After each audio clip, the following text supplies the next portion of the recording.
Welcome back, Travis. Travis loved football. The feel of the ball in his hand, the way his muscles screamed after a game, the roar of the crowd in the stands, the smell of sweat and victory when he and the rest of his team kicked ass on the field. And he was good. He knew it, and everybody else in Ludlow knew it too. Wherever he went in town, people slapped him on the back, gave him high fives, brought him beers he was too young to drink, but did anyway. The thing was, though, he wasn't great. No matter what his mom or his coach tried to tell him, he understood his limits. More and more every day, actually. The tiny twinge in his knee whenever he stepped backwards for a pass, it wasn't going to stay tiny for long.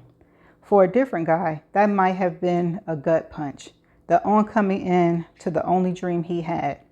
But as much as Travis loved football, he loved something else more, Eliza Dunning. It hadn't been love at first sight or anything. Hell, he'd known Eliza since birth. Couldn't even remember the first time he'd seen her. She'd just been Eliza, whose dad owned a grocery store. And then one day in ninth grade, they'd been put together for a group science project, and just Eliza had become something else. Turned out Eliza was smart, and she was kind, and when she smiled, she got a tiny dimple in her left cheek.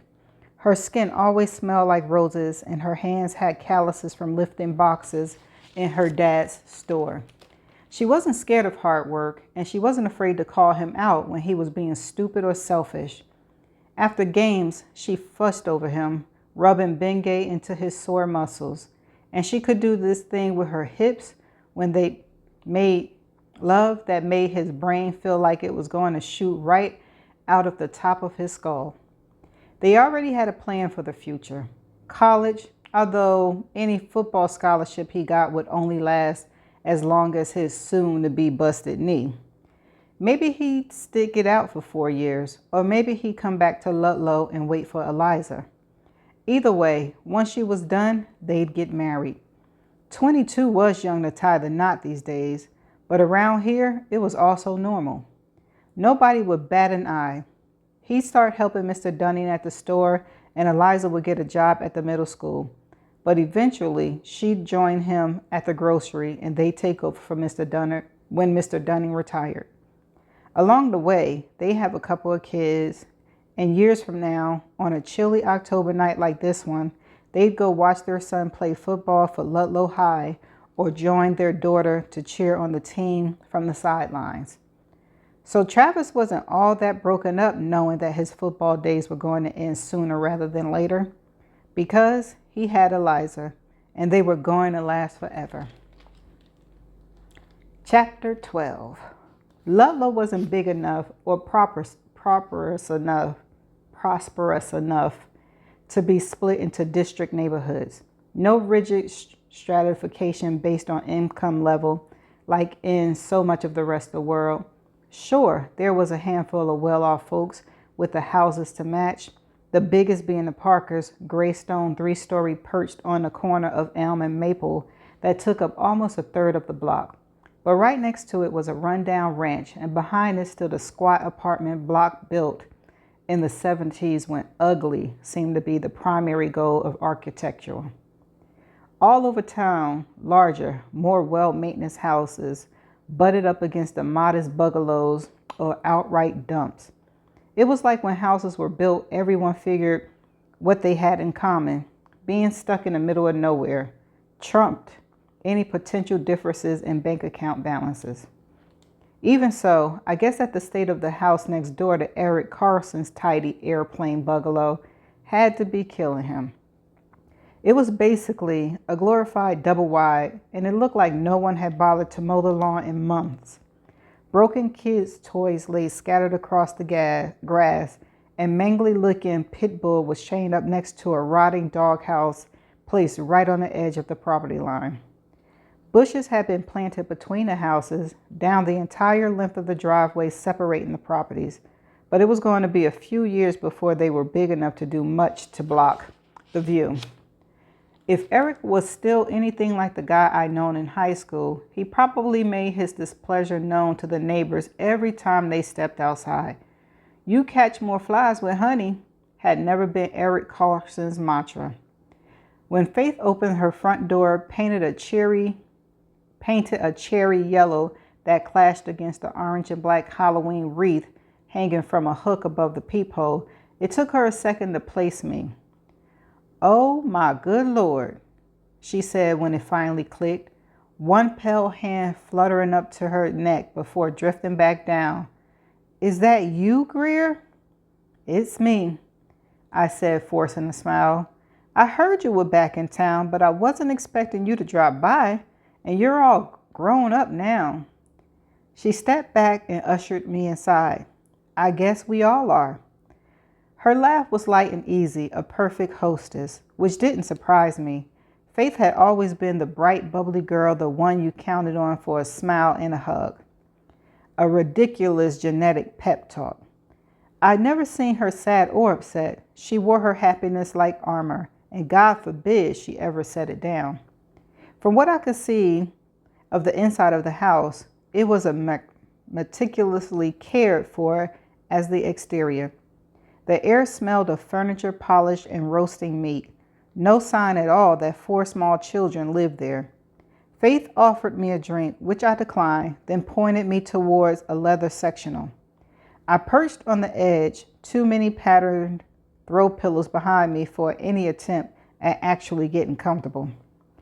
"Eric said you're in Chicago," Faith said, taking a seat across from me. "That must be so exciting." "Sometimes," I said. She'd be disappointed to know just how boring and quiet my life was. She was picturing late nights and fancy dinners, short dresses and too many cocktails. Truth was, her life was probably more exciting than mine. "And I heard you have 4 kids," I said after a pause that had gone on a little too long. "Yep," she smiled, holding up her fingers as she ticked off their stats. "Emma is 8, Lily is 6, Harper is 3, and the baby Hudson is 1. Thank God we finally got a boy. Eric might have left me if we had another girl." She laughed again, this one not quite so easy. "They're at their grandma's this afternoon." Excuse me.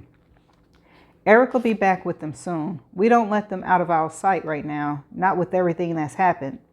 Her fingers moved to a tiny red and blue braided ribbon pinned to her collar that I hadn't noticed before, the colors lost among the flower patterns on her blouse. "I'm sorry to drop by without calling first. I know you probably have tons to do, but I wanted to ask you about Eliza." Faith cocked her head, her mouth drawing down. "What about her?" "I'm not sure," I said honestly. "This is probably going to sound crazy coming out of the blue." I leaned forward a little, but the night of the murder, she wanted to tell me something, and I was in too much of a hurry to listen. "Do you know what it might have been?" Faith shook her head. "She never said anything to me." She paused, looked away. "What?" "There was something." Her brow scrunched up. "But Eliza swore me to secrecy." I bit back an impatient sound. "It's not like she's here to object, Faith." "I think she may have been seeing someone on the side." Faith lowered her voice to a whisper even though she was alone in the house. "I think she was cheating on Travis." I reared back a little, sending a flurry of throw pillows toppling to the floor. Cheating on Travis? I'd never seen Eliza even glance at another guy, let alone covet one. "Did she tell you she was cheating?" "Oh, Lord, no," Faith said, voice back to regular volume. "Then what makes you think that?"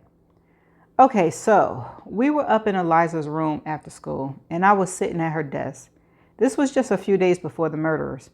She tightened her sandy blonde ponytail with a quick tug and tucked her bare feet up underneath her in her chair, getting comfortable, warming to her story. I remember this about her suddenly, how she could stretch a 1-minute tale into 10. always heavy-handed with details that made no difference to the point. Eliza seemed to take it in stride, but I recalled a lot of rolling hand motions from the rest of their friends whenever Faith held the floor. It was the day before the game against Nishio South. I remember that because I asked Eliza if she put some temporary tattoo on my cheek before the game. I ordered blue glitter Comet ones online and I couldn't wait to try them out. Turned out they were a waste of money because they peeled off within an hour. I tried to return them after the game and never got my money back. I shifted slightly, sliding my hands under my thighs to keep from doing my own version of hurrying her story along. I made an encouraging humming noise in my throat instead. Anyway, I was sitting at her desk and just kind of half listening to some stories she was telling me about Travis and saw this photograph under a bunch of stuff. A photograph of what? I asked, and Face tossed me an annoying look. Sorry, I backtracked. I'll let you tell it. I could only see like a third of the photo. It looked like it had been printed out, like on printer paper. The color was kind of grainy. Anyway, I could tell it was a guy. He was wearing a t-shirt and sitting in a truck, and all I could see was his arms out of the window. But it wasn't Travis. I knew that much. How could you tell? She pursed her lips and scrunched up her brow like she was recreating a photo in her mind. It was his left arm because he was in the driver's seat and he wasn't wearing the leather bracelet thing Travis always wore. But I wasn't 100% sure until I asked Eliza about it. I remember I started to pull the photo out from under the junk on top of it, and Eliza practically flew across the room. She slammed her hand down so fast on top of the photo that she crushed my fingers. The corner of Faith's mouth kicked up in time with her eyebrows. Whoever it was, she really didn't want me to see him. Did you ask her any more about it? Believe me, I tried, but she wouldn't tell me anything. She got all shifty and weird and hid the photo away. And you know Eliza, she wasn't really the secretive type. So I knew it meant something big when she wouldn't let me see the photo or even tell me who it was a picture of. And you never saw the photo again? Nope. She shook her head. I tried to bring it up with her one more time, teasing her a little, and she about bit my head off, told me to mind my own business, which wasn't like Eliza either. Something was going on there, but I never figured out what it was. You said the guy in the photo was sitting in a truck? Dean got a truck. Faith paused, closing her eyes for a second. I can't swear to anything anymore. It could have been a truck, a car, a SUV. I don't really know. Could you see anything besides his arm? No, just his arm, hand, and a part of his shoulder. He was wearing a t-shirt. I remember that. The rest of the photo was hidden, and I never got a better look before Eliza grabbed it. What color was the truck or car? I pressed. Faith signed. I don't know either. Not anymore. Most of the time, I swear it was red, but sometimes I think it might have been white or blue or black. I know how that sounds, like I'm making all this up or something, but it's been years. And I only got to see the photo for a couple of seconds. I feel like after all this time, I'm getting the color of his t-shirt mixed up with the color of his truck. She shook her head again. I can't be sure about anything other than it was a guy. And Eliza didn't want me to know who he was. And that's what made you think she was cheating? I mean, it was just weird, her reaction. It seemed over top. And she'd been kind of off for a while right before the murderers. Short with me, with Travis too, which was unusual. She was keeping a secret. Faith finished. That's all I'm sure about. Anything beyond that is only a guess. I know you didn't see the photo, but if she was messing around with someone, do you have any idea who it might have been? No. Her answers came quickly, but it sounded wobbly and red spots bloomed in her cheeks as I stared at her. I thought I might have to pry harder, but I'd understand Faith's love of telling a story, even if it came at her own expense. Back then, I thought it might have been Eric, she said, not meeting my eyes. Eric? I asked after a pause. Like your husband, Eric? Faith breathed out a laugh, flapped her hand at me like I told a joke. Well, he wasn't my husband back then, but yes, my Eric. Why would you assume that? I couldn't imagine a scenario where Eliza would have looked at Eric with anything approaching desire. Eric had always had borderline bully tendencies, and that wasn't something Eliza tolerated. Once, at the diner, after school, he'd been pushing around some younger kid, calling him names, stealing his food. Eliza had told him to stop, and he ignored her.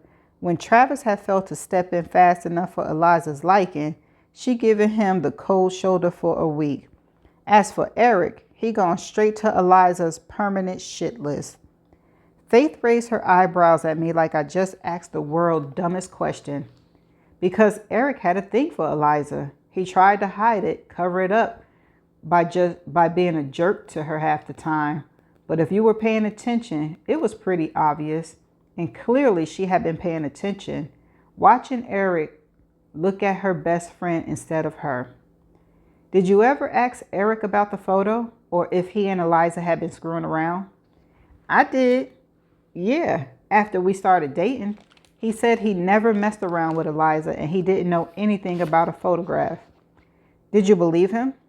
From outside, the sound of a car rumbling up the drive, then the harsh barking of the neighbor's dog and the clattering of children's voices. Faith stood quickly, smoothing down her skirt. I believe him, she said, looking out the front window. He wouldn't have done that to Travis, bro code and all that.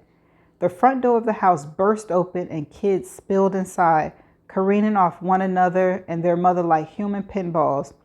Shouts of "Mom," and "Guess what?" and "Who's she?" blistered the air. Settle down, Faith said, smiling. Her laughter seemed genuine for the first time.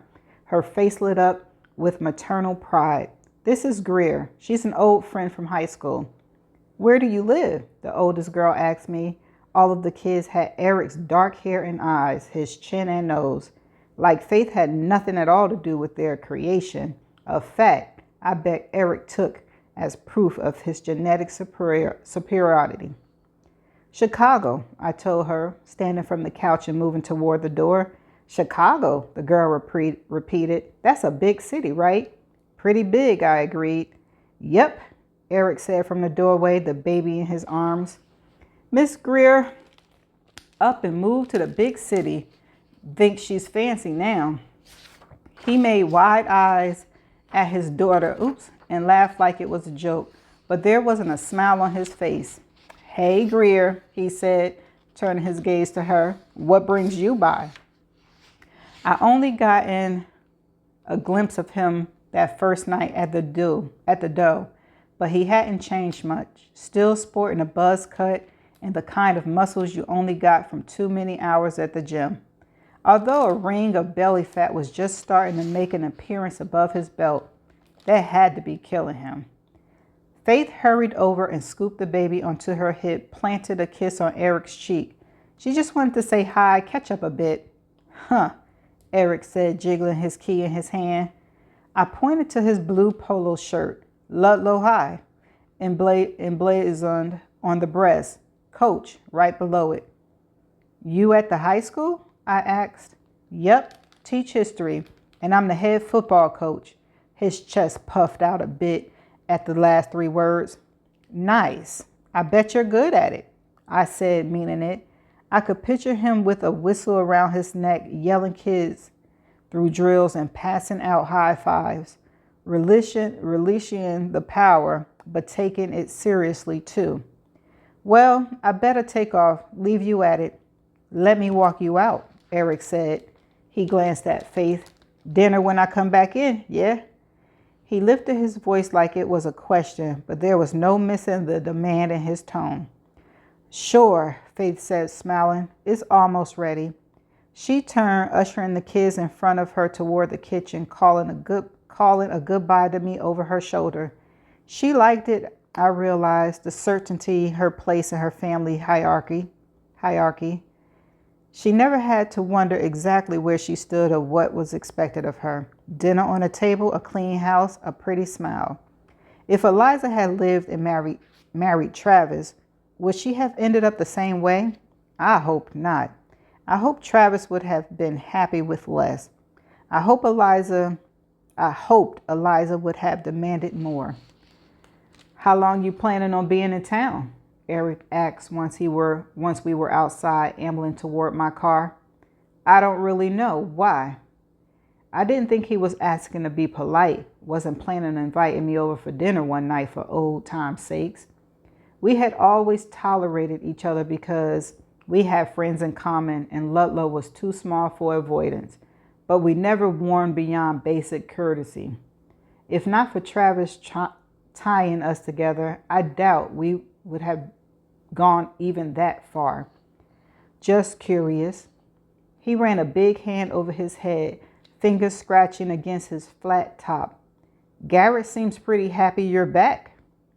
I huffed out a laugh before I could stop myself. He does? That's news to me. I hadn't seen Garrett since the day out back of the police station, if you didn't count him driving by my house in his police cruiser, and I was more than happy to keep it that way. Eric stopped at the curb, squared off his stance, and stared at me. Yeah, that's what I figured. What's that supposed to mean? He pursed his lips, gave a small shake of his head. Garrett's always had a soft spot for you, is all. I hate for you to take advantage of it. Not planning on it, I said, my voice sharper than I intended. I rounded the front of my car and stopped before opening my door. Speaking of soft spots, you had a thing for Eliza? Eric's face flushed, and I felt a quick jab of triumph at having caught him off guard. I don't know if I'd go that far, but I always kind of liked her, yeah. He cleared his throat. I never would have done anything about it, though. I wouldn't have disrespected Travis like that. Not a word about Eliza. No thought that maybe she wouldn't have been interested in return. Was there anyone else who liked her that way? You mean besides Travis? I nodded, and Eric blew out a long laugh. Not that I know of. But why are you bringing this up now, Greer? What does it matter? It was all such a long time ago. He wasn't wrong. It had been a long time ago. But being back in Ludlow made the past feel immediately instead of distant. My own face in the mirror every morning surprising me because I wasn't 16 anymore. So my conversations about things that had happened years ago, making memories bubble up to the surface, where they suddenly felt close enough to reach out and touch.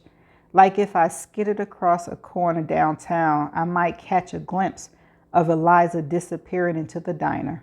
Or if I waited patiently in the park, I'd be rewarded with a flash of her hair as she rode past in Travis's truck, windows down and music blaring. If I could pull the fast forward, force it into daylight, and hold it in my hand, then maybe I can see how all the pieces fit together, figure out how the past braided into the present, see my place in it, and know, finally, where it has all gone so horribly wrong. Hold on, I'm going to take a breath for a minute.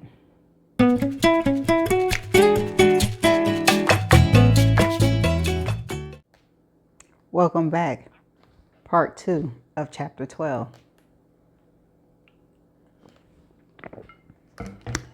For a town with fewer than 2,000 residents, Ludlow had an overabundance of churches, but there was only one cemetery.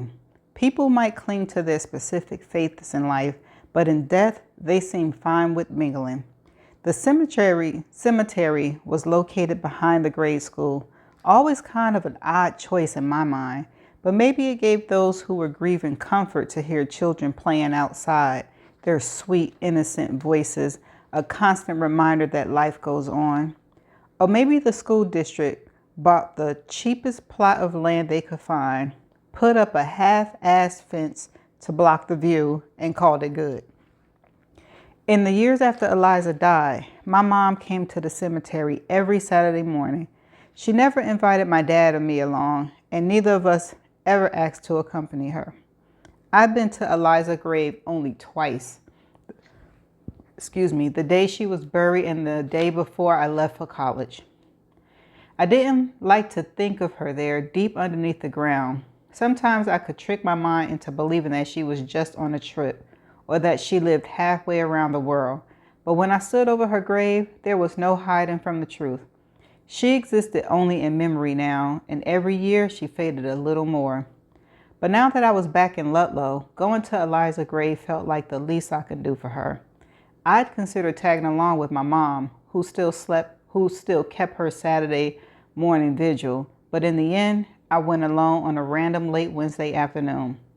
The day was fittingly overcast, the air sharp enough that I tucked my hands into the sleeves of my sweater, hunched my shoulders as I crossed the grass towards her tombstone. I anticipated being alone in the cemetery, or at least alone at Eliza's grave, but Ryan was there when I approached, his head bowed. As I watched, he placed a tiny spray of baby breaths on the ground at his feet. I paused, unsure whether to continue forward or retreat. It had never crossed my mind that Ryan might still come here to pay his respects after all this time. "Hey," he called when he straightened up and spotted me. He seemed completely unself-conscious to have been found here. Posture relaxed, hands stuffed loosely in the pockets of his leather jacket. "You put flowers on her grave?" I said once I was within talking distance. It wasn't a question, and the words came out more accusatory than I intended. He shrugged. "Yeah, Travis's too. Once a month or thereabouts, Cassie and I take turns." He glanced down at the baby breath. The bank account's a little light these days. I couldn't spring for anything fancier. Eliza wouldn't have minded. She always liked simple things best. The prom dress without embellishments, a bouquet of wildflowers picked from the side of the road, tiny pearl studs instead of dangling rhinestones. My throat closed up unexpectedly, a harsh burning behind my eyes, and I turned my face away. "Yeah, we started coming after you left Ludlow," Ryan told me. If he noticed my tear-bright eyes, he was smart enough to pretend otherwise. "We figured we could be your stand-ins. Cassie's been holding down the fort for the last few years while I was in Kansas City." "But I never visit her grave," I reminded him. "I know, but you might have eventually, and she was our friend too." I was ashamed to admit that until right that moment, I never fully considered the loss Ryan and Cassie had suffered. It was true that they hadn't been close to Eliza the way they were to me, but we still grown up together. Ryan and Eliza spending what seemed like hours throwing a frisbee over the backyard fence. Eliza coaching Cassie on how to walk in heels without looking like she was about to topple over. Grief made me selfish, convinced that because my loss was bigger, it was the only one that mattered. "You're right," I said, "and thank you for doing this for her." "Of course." Ryan laid a hand on my shoulder, gave me a gentle squeeze. "I'll leave you to it." Eliza's tombstone was plain and to the point. A rectangle of granite in the ground, her name Eliza Ann Dunning, and her birth and death dates. My dad had wanted something more, an angel chiseled into the stone, or maybe a dove, but my mom had put her foot down. She had known her daughter best of all. I knelt and ran my fingers over the cold stone, picked up the spray of baby's breath and laid it across Eliza's name. I had hoped that out here, surrounded only by the dead, some words would come to me, that I might finally be able to talk to her the way I wanted to, since the moment I found out she was gone. But when I opened my mouth, nothing came out except a sob. I bent forward, laid my cheek against the cold stone. "Eliza," I whispered, The brisk October breeze was the only thing that whispered back. I closed my eyes, felt the engraved date of her death pressed against my cheek. It was only when I opened my eyes, started to push myself upright, that I felt the prickle on the back of my neck, the fine hairs on my arms standing tall. I paused, took a deep breath, waiting to see if the sensation would fade the way it sometimes did on a dark street in Chicago, my own vivid imaginations getting ahead of reality. But the feeling didn't leave. If anything, it strengthened. My shoulders tensing, my whole body poised for fight or flight. I heaved myself upright, turned fast, one arm already coming up to ward off whatever was behind me. But there was nothing. Only a graveyard, empty except for the darkness starting to stretch out from the trees as the cloudy day gave way to moody twilight. I huffed out a breath and would have felt ridiculous, my arms still raised for battle, if that prickling awareness at the back of my neck had been gone. But it was still there, warning me. "Ryan?" I called, and it immediately wished I hadn't. It made me feel exposed, which was stupid considering I was already standing out in the open. There was no answer, and I crossed my arms, shivering suddenly in the cold. All I had to do was walk across the cemetery into my car. It should have been easy, a few hundred yards through the grass. But the trees at the edge of the graveyard loomed, trunks dark and menacing, wide enough to hide almost anything. "You're being ridiculous," I muttered under my breath, and still my feet refused to move. "If I didn't know better, I'd say it almost smells like snow." The voice came from behind her, and I recognized it too late to stop the jagging squawk that burst out of me before I could haul it back. "Oh, Jesus Christ," I said, bending over to put my hands on my knees. "You scared the shit out of me." Dean reached out, laid his hand on my back. My skin felt both icy and too hot, delayed adrenaline spiking through my blood. "Sorry," he said. "I thought you heard me." I straightened up, pushed my hair off my face. "Have you seen anyone else out here?" The watch feeling was gone as quickly as it had appeared, my shoulders relaxing, my prickly skin returned to normal. "Nope, but I came from that way." He pointed to the far end of the cemetery. "You're the only person I've run into. Usually I don't see anyone at all." He paused, "which is why I come in the middle of the week." He glanced down at Eliza's tombstone and then jerked his gaze away like the sight had burned his eyes. I stopped, clearing my throat. "Is Roy buried here?" It seemed obscene to have him in the same patch of ground as my sister. Dean winced. "Yeah, in a manner of speaking. It's not marked. We had him in Nia's show, but people kept vandalizing the gravesite, spray painting the tombstone, taking shits on the ground in front of it. My grandma knows the caretaker here. He agreed to allow us to move Roy's remains, but no gravestone. Since he was cremated, it made for a pretty easy transfer, all things considered." "Can I see?" I asked, half expecting him to refuse me, but he turned and led me toward the back corner of the cemetery. A flock of crows surged out of the prematurely bare tree as we passed, momentarily blanketing the sky with black. "Wow," I said. "My kids would love that." Dean shot me a questioning look over his shoulders. "My kids back in Chicago," I explained. "They study Edgar Allan Poe this time of the year." "You must miss them," he said.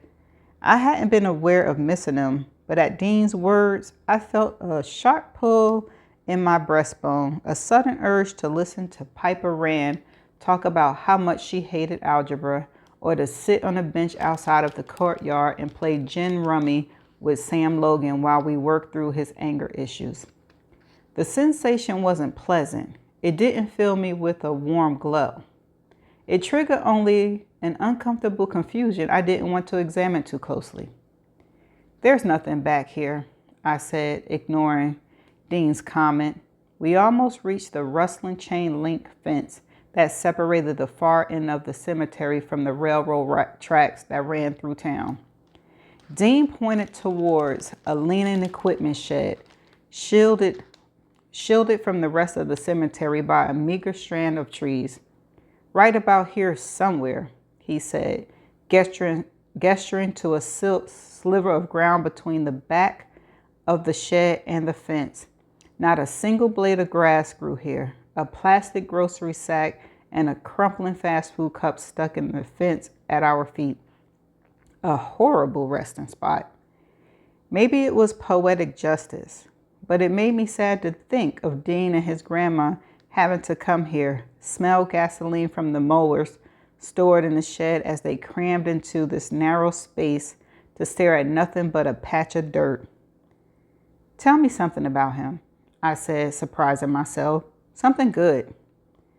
Again, Dean questioned when I had expected refusal. Though his expression was strained, his jaw clenched. Perhaps he thought he owed it to me, that he had no right to protect himself, his memories, or his grief. All of it fair game in the wake of his brother's sins.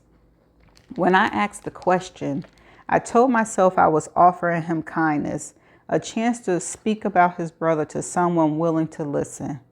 But maybe this is what I've been after all along, watching Dean crack his heart open in order to ease something within my own. "He was loyal," Dean said, his gaze on the ground, stupidly, self-destructively loyal. "He would never rat anyone out, even when he should have." He raised his eyes to mine. Kids in the neighborhood figured it out pretty quickly. They get up to no good, egging houses and stealing hubcaps, and Roy would take the fall. He was no angel, don't get me wrong. He was usually right in the thick of all their bullshit, but he was always the one who took the blame. He thought it was friendship, but they were using him. He just wasn't smart enough to see it. Dean tipped his head up, hiding his eyes from me. Or maybe he knew the whole time and it wasn't worth it to him to feel like he had friends. He signed, "Jesus, even when I'm trying to say something nice about him, it comes out shitty." He could be sweet sometimes too, couldn't he? Like with the kitten under the porch? Dean's head snapped down. "How do you know about the kittens?" "From the trial." I pushed a stray strand of hair off my forehead, tucked it behind my ear, squinted against the breeze. My heart slammed once, hard against my ribs. "When your grandmother was on the stand during sentencing, remember?" Dean's grandmother had told a story about Roy rescuing a litter of kittens, their eyes still closed, no mama in sight. Anyone else would have let them be, she said. Too much work and bother to try to keep them alive. But 12-year-old Roy had brought them into the house, bottle-fed them every 2 hours for a week, put hot water bottles underneath them, and stroked their tiny heads. "Oh, yeah," Dean said. "I remember now. She cried telling that story. It about killed me when she cried." He kicked at the dirt. Roy was nice to kittens, and he was loyal. You can say that for the guy. What a memorial. Do you think that's why he never talked to you about the murders? He was keeping someone else's secret? "It's possible," Dean said. "Maybe even probable." He looked at me, his face drawn, forced to a place he obviously didn't want to go. I don't think I could have been as gracious if the tables were turned. You know, right before he was executed, when I got my 10 minutes with him to say goodbye, I thought maybe he would crack. I figured if there was something he wanted to get off his chest, someone else he wanted to implicate, it was now or never. And for a split second there, right before they took him away, "What?" I asked. It was probably nothing, just a look in his eyes. Like maybe he was finally going to tell me the truth, or at least give me something. But then he turned away without saying a word. Let them lead him out of the room. You know, I had stilled myself beforehand for that moment. I thought he might fight them, resist. I'd prepared myself for watching him be dragged away, kicking and screaming. But he went willingly. It was almost like, Dean shrugged, I don't know. He was glad they showed up so he could stop looking at me. And he didn't give you any clue at all about what he might have been going to say? Dean shook his head. Whatever it was, in the end, he took it with him. Okay. Addie Johnson's family lived in a ramshackle farmhouse on the edge of town. I've been putting off visiting because it felt barely decent, intruding on her parents' grief so soon after her death. But just the thought of a third pair of bodies made it hard for me to breathe, a jagged knife slicing through my lungs. Even if Addie's parents slammed the door in my face, I had to try. I stilled my spine and stepped out of the car, taking in the pair of old beater trucks in the drive and the flock of chickens squawking up a storm in the side yard. Red and blue ribbons hung limply from the low branch of an oak tree next to the house, their ends tattered and unraveling. Before I'd taken a single step, a tall, skinny man holding a rake came charging from the shed I'd parked beside. He was dressed in coveralls, a battered John Deere baseball cap on his head. His grizzled cheeks were in need of a good shave, and he looked perfectly capable of taking my head off with that rake if he wanted to. "No reporters," he yelled. "Get back in your car and get the hell out of here. Don't make me use this." "I'm not a reporter," I said, backing up against my car, hands raised where he could see I held neither phone nor notepad. "I'm a local, that's all. Came to pay my respects." The man stopped yelling, but he didn't lower the rake. "What's your name?" Greer Dunning." The rake came down and his face crumbled. He looked a decade older than he had a moment ago, blusters giving way to grief. "You're the sister?" "Yes," I said, "that's me." The man nodded, took a second to collect himself before he continued. "I appreciate you coming by, but I don't got much to say right now, not even to the well-meaning." He hooked his thumb back towards the house.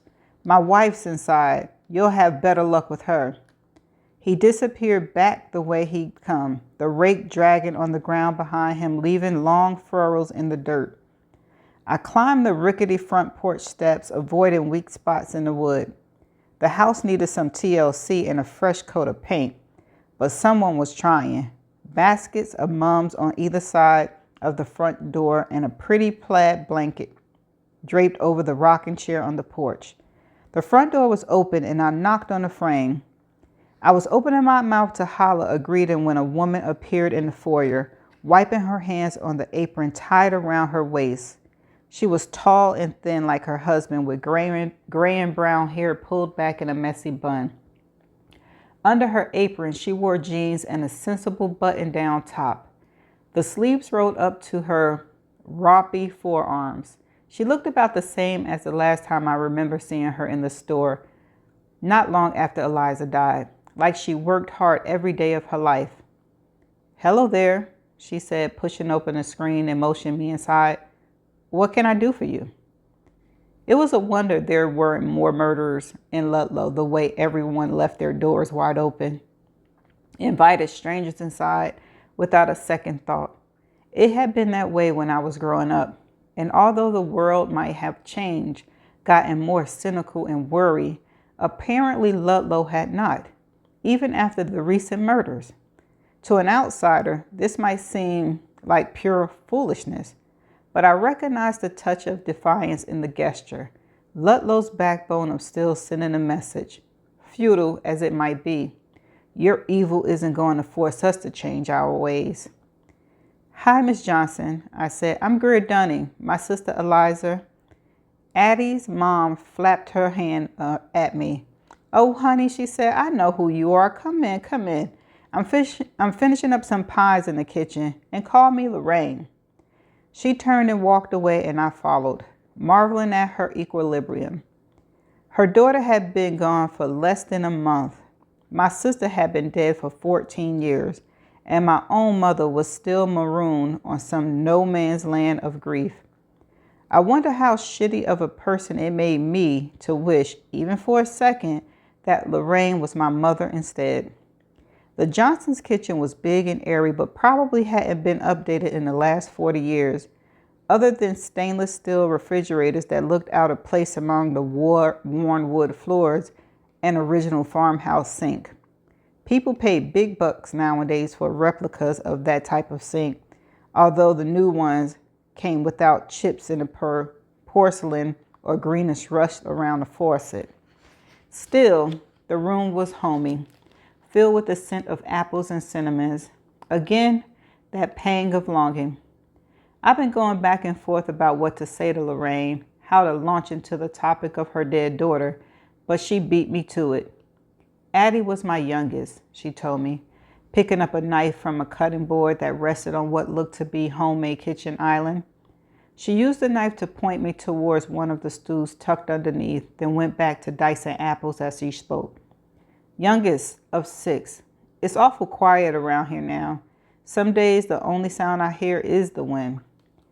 As if to prove her point, the wind howled in off the field behind the house, wrapping around the eaves and rattling the windows.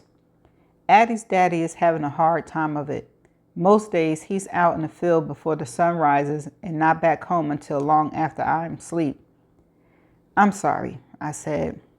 "Nothing to be sorry about. Not for him or you neither. Everybody grieves their own way. He got his and I've got mine."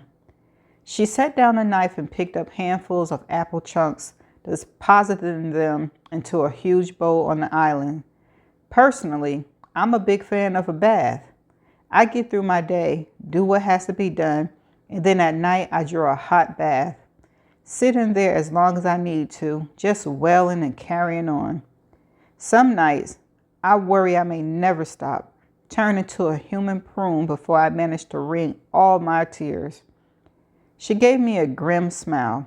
"But I figure eventually there's going to be a day I don't need that bath. And maybe sometimes after that, a whole week will go by before I have to go up and turn on the tap. Then, later on, maybe a month. But until then, I don't worry about it. Right now, the thought of that bath is what gets me through the day." The same way the cleaning got my mom through hers, except she was still stuck in that proverbial bath from sunup to sundown every damn day of her life. Maybe I should try to drag her out, but it had been so long I wasn't even sure how to start pulling. "You're probably wondering why I'm here," I said, watching Lorraine dust the apples with cinnamon and brown sugar, squeeze lemon juice over the top. "Figured you'll get around to it on your own time," she said. "Have the police said anything to you about suspects? Do they know anything at all about who killed Addie and Dylan?" "No suspects that I know of. Sheriff Baker doesn't tell us a whole lot more than what I read in the paper. Not criticizing the man, I know he's got to keep his cards close to his vest, but just about everybody thinks it was someone passing through. Some crazy who read about your sister and her boyfriend and decided to do the same thing all over again. Nowadays, anybody can find out that stuff on the internet. Except some random crazy would have had to look pretty hard to figure out what type of gun to use to get all the details exactly right." So that answers the question. So the gun was the same. Maybe. "Was Addie worried about anything lately? Had she mentioned anyone following her or making her nervous?" Lorraine shook her head, began scooping the apple mixture into the homemade pie crust already in their tins. "No, she seemed like the same old Addie to me." She paused for a moment, pinched the bridges of her nose. When she looked at me, I could see how hard she was fighting to keep the tears at bay. "Going to school, she was always a good student, no worries there. Theater practice, they were putting on Our Town next month. out with Dylan or her friends on the weekends. I think she and Dylan didn't have much longer as an item. But whoever ended up pulling the plug, I don't think either one of them was going to be too upset over it. Not true love, not to my eyes. More about having a steady date on a Saturday night. She said, wait a minute, she laid a piece of rough dough over the top of her pie, began pinching the edges together with practiced fingers. Does Dylan family live around here? I was hoping to talk to them too. No, they moved away back to Wichita or someplace, took his body with them and disappeared. That was quick, I said, watching her way. Lorraine's mouth tightened, her fingers digging a little deeper into the raw dough. What did you think of Dylan? He was fine. I waited, figured she had more to add. No mother had so little to say about her daughter's boyfriend. Dylan was polite. He seemed to treat Addie right. But he wasn't from here. He never quite fit in. Always got the feeling he was looking down his nose at us a little. She huffed out a breath, looking down on Ludlow. What had Ryan told me when I first come home? That Dylan hadn't been thrilled about moving to Ludlow. Couldn't say I blamed him. It would be a hard place to be the new kid, especially as a teenager. Ludlow stood by its own, but it took a long time to be considered a local. Buying a house and moving in wasn't enough. A few years living here wouldn't even begin to qualify. Our roots were deep, and they weren't the kind that allowed for easy transplant. Lorraine opened the oven and slid out 2 perfectly baked pies, the tops golden brown and so flaky I could practically taste the butter from across the room. She deposited them on the counter and then slid her unbaked pies into the waiting oven. That's a lot of pie. We're having all our kids over tomorrow for dinner. Have a few grandbabies now too. 2 of my girls are coming in from Topeka. It'll be a full house. My oldest, Bryce, loves pies. I figured he could take a whole one home with him when he goes. That boy would live on sweets if he could. She gave a fond shake of her head, began wiping down the island and stacking her dirty bacon essentials in a pile. How do you do it? I asked, my voice soft. How do you go on and make it look easy? I told myself I was asking for my mother, but really the answer was for me. Oh, honey, not a single second of this is easy, but it's what we signed up for, isn't it? Life is hard. There's going to be bumps and bruises and hurts big enough you wonder if you can stand to feel them. But what choice do we have? It's part of the package. She looked at me, set down her dish towel, and came around the island.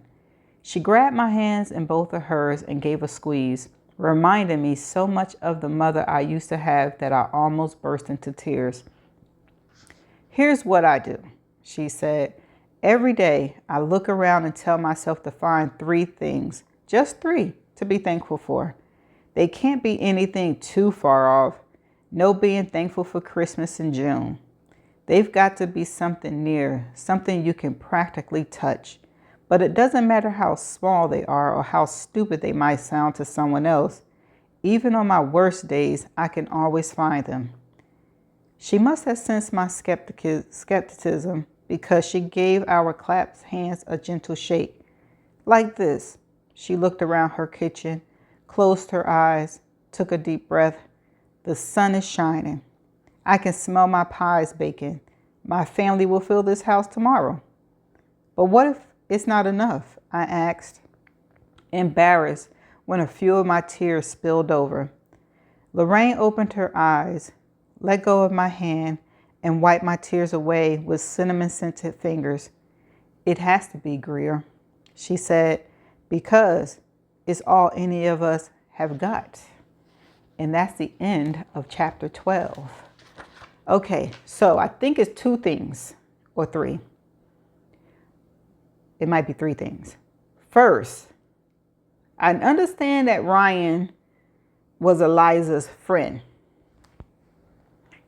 And they said that they've been at her grave ever since Greer left. But why? Okay, excuse me for my ignorance, right? And it's an educational moment for me because I handle grief differently. It's hard for me to understand why he was there. Okay, neither here nor there, they were friends. Second part, is Dean really following her? Because he been this make his second or third time at the same place she is. She didn't tell him that's where she was going, but he ended up being there. I don't know about that. Third thing, when they were talking about Roy, he kicked the dirt. And why is Roy all the way in that kind of area in the cemetery? And plus he was cremated. And then he also said that Roy was loyal. And it seemed like Roy was going to say something.